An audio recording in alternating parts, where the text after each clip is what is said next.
what the is level design? Like, no, why don't we have a GTA? Why don't we have a God of War? Why don't we have Assassin's Creed? How come India is not able to make these games? And I'll tell you exactly why.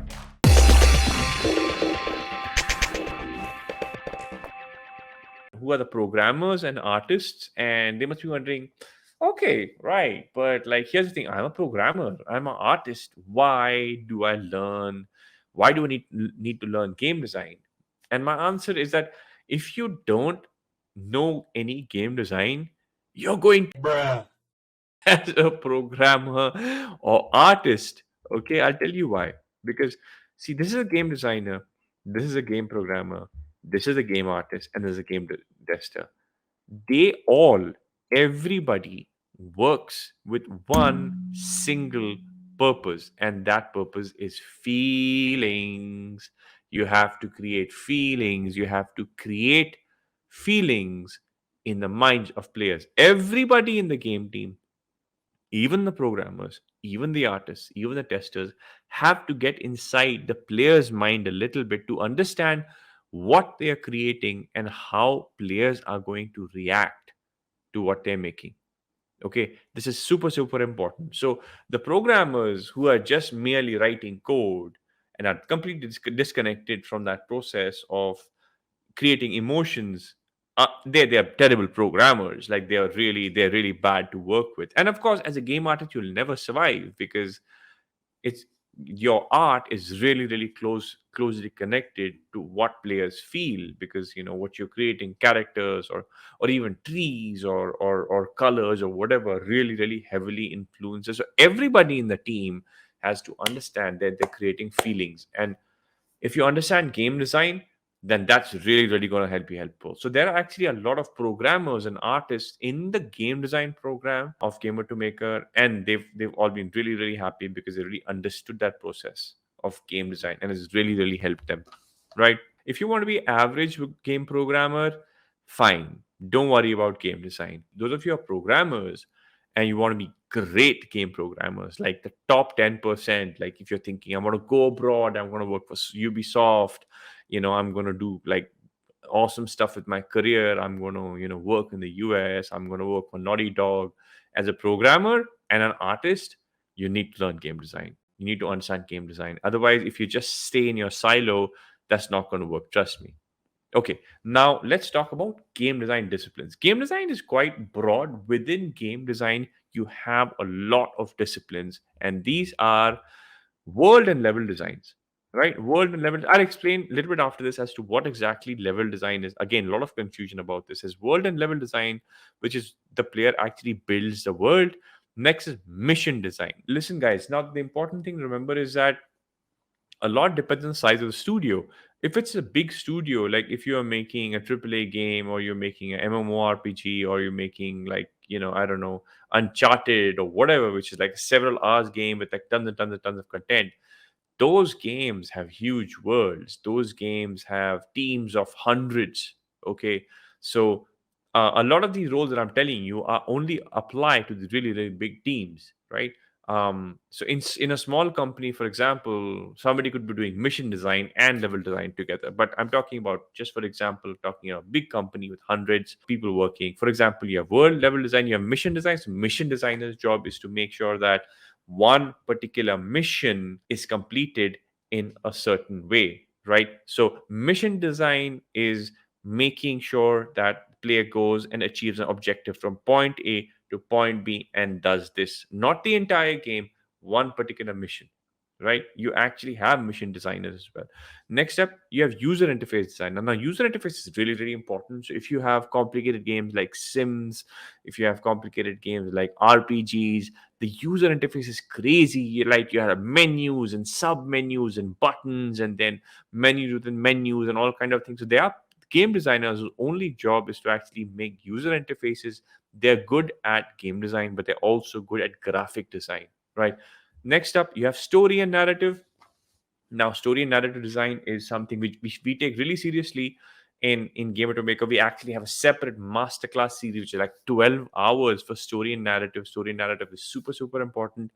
In India, generally, the role for story and narrative designer doesn't exist separately. You have to be a game designer with a specialization in story and narrative, but story and narrative is definitely a sub discipline of game design, right? Very, very important.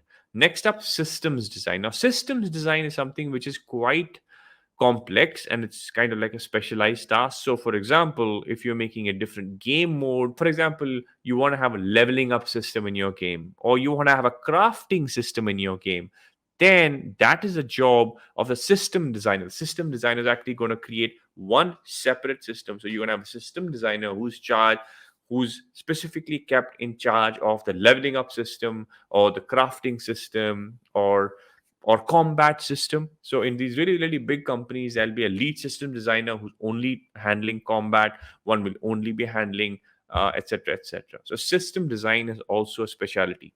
And the ring to rule them all is the lead designer.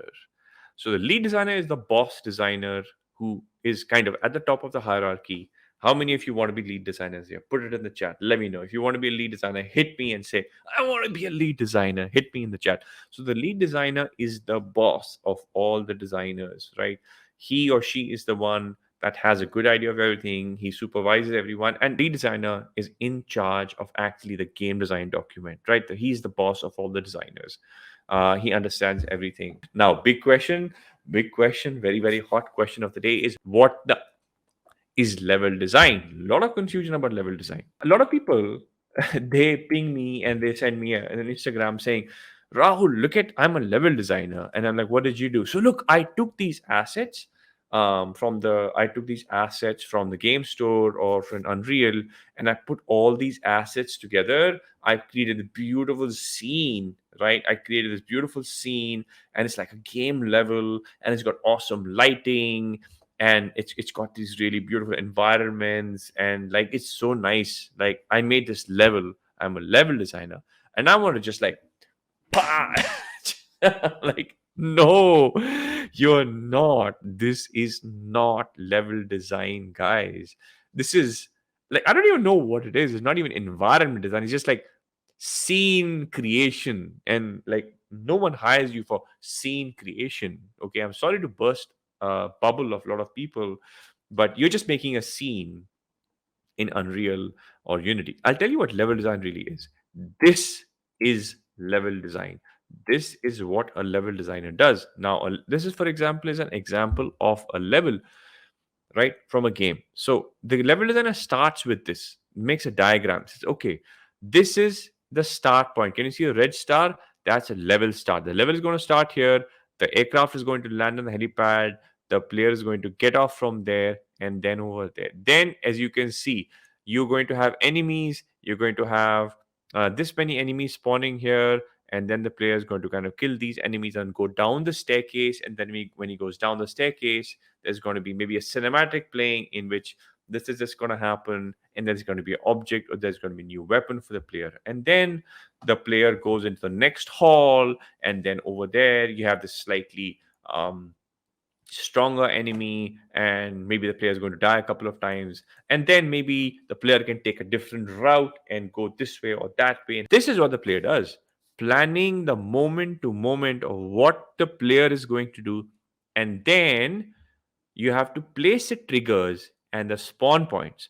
As a level designer, you actually have to make these events happen, not through necessarily through coding. You can even so the programmers write the code. You just have to place them. The programmer say, okay, here's a trigger I made for you. So then, if you place this trigger, a bot will spawn, right?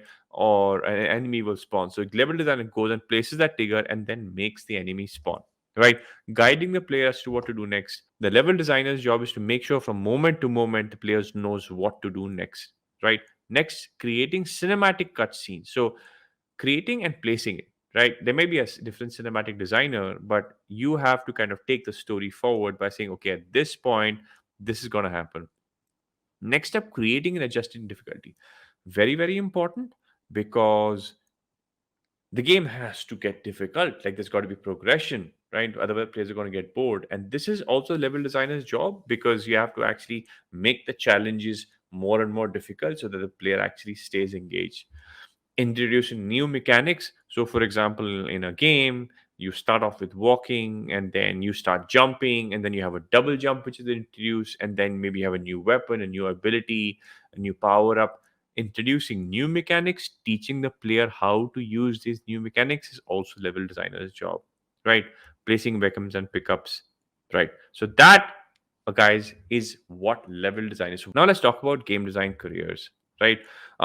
You must have seen people, a lot of people saying, beta, listen, if you want to be a game designer, first do your engineering and then we'll see, right?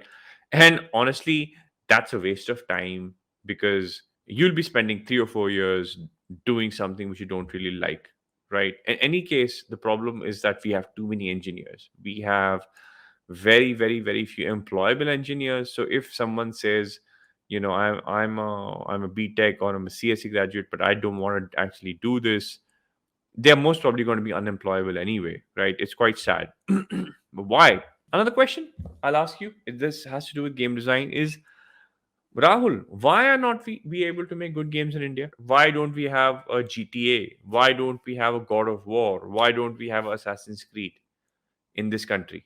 How come? How come India is not able to make these games? And I'll tell you exactly why, right? So this is the game. I remember I showed you, this is the game designer's role in game development is really, really important. Really, really, really important role to build a good world-class game is a game designer's job, right? And this is how it works in the West. This is how many game programmers are there. If there are 100 game programmers, you will have 90 game artists and you'll have 50 game designers. This is normally the ratio in which you have people working in a AAA game studio, right? However, in India, this is the ratio. We don't have game designers because everybody went to engineering college. Nobody's mom and dad let them become game designers because they are like, oh, beta, game designer kya banoge? What's the use of becoming a game designer? You're not going to get a job. Quora mein, I read this thing that, I read this question that there is a problem with game design. I've heard salaries are very low. You're not going to get jobs, which means that ultimately there is so much demand for game designers that studios are going crazy because we don't have any. We don't have any. We have very, very few game designers. We have a game industry that is crazy right now, and we don't have game designers. Just very, very few game designers. So studios are desperate. They're throwing money, right?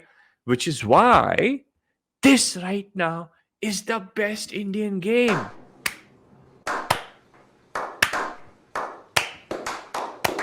right? That's the truth. If somebody asks you next time why are Indian games crap, then you tell them why. It's because we don't have enough game designers. There's no one to design the games, right? We have a lot of engineering people, we have a lot of art people. We don't have designers.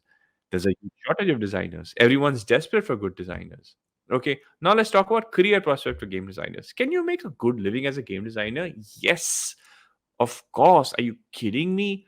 There are 500 plus game studios in India, guys, and they're growing every single day. Most of these need game designers desperately, and they're getting like random people to do game design, which is why the games are kind of crap. Okay, it's not difficult to get a job of game designer if you're good, if you're professional, if you know your stuff, you can get a job like this and you can get a good job like this. Okay. And remember, these starting salaries are actually higher for designers than they are for programmers and artists, right? Also, abroad, I know a lot of people who actually moved abroad and gotten jobs in the US and Canada, etc., as game designers. And that's also definitely possible. Okay. So I'm quickly going to go over what a typical day as a game designer looks like. The morning, you're going to have like 10 o'clock or so, you're going to sit down with your entire team, design team, programming team, art team, and you're going to be having a call, talk about the work. What's going to happen? What kind of work are you doing? What did you work did you do yesterday? If you face any issues, it's usually led by the scrum master or the team lead. And then you'll be showing your work and you'll be getting feedback on that, and then you'll be obviously discussing what kind of work will be done during the day. So everywhere, every game team, the morning scrum is like a really important thing which happens everywhere. Next, for example, you'll be playing the latest build. The program will say, "Hey, I released a build of the game. Here it is." So then you'll sit down and you'll actually be playing a build of the game, and you'll be finding out what new things have been implemented in the game. And you'll be kind of like you'll be making notes saying, "Okay, this is good. This is not good. This needs to change. This is a problem. This is a bug, etc., etc., etc." You'll be checking the gameplay. You'll be checking the user interface, the art, sound, animation, everything. So as game designer, you have to make sure that everything, all of these things are actually the way they are supposed to be. The experience of the game is the way it's supposed to be, right? And then this feedback that you have, you're going to share it with the programming lead saying, "Acha, programming mein problem hai, art mein problem hai," whatever it is. Like, you're going to be sharing with the respective leads, right? And then every morning meeting, you're going to find out about how this process went, right? Next, documentation. There are some changes to the game based on feedback. So you'll be editing a game design document. You'll be like saying, "Okay, this was supposed to be like that, but then it's going to be changed." Or maybe you're making a separate feature, right? Creating a separate feature document for a new game. And then maybe you'll be making a mock-up. Next, creating a flowchart, right? Creating a flowchart saying, "Okay, this is how the game is. This is the start, new game. Then you have a save menu, and then the game starts. From the game, you'd have the pause menu. From the pause menu, you have restart or reset game, that kind of thing, right? You could be doing something like that as a game designer, right? Another thing you'd be doing is building new game levels. This is one of the coolest part. This is where game designers use Unity and use Unreal. Now, you don't necessarily have to know coding. Normally, you don't know coding, but you have to use the engine because you have to build the world. Remember, I talked about level design.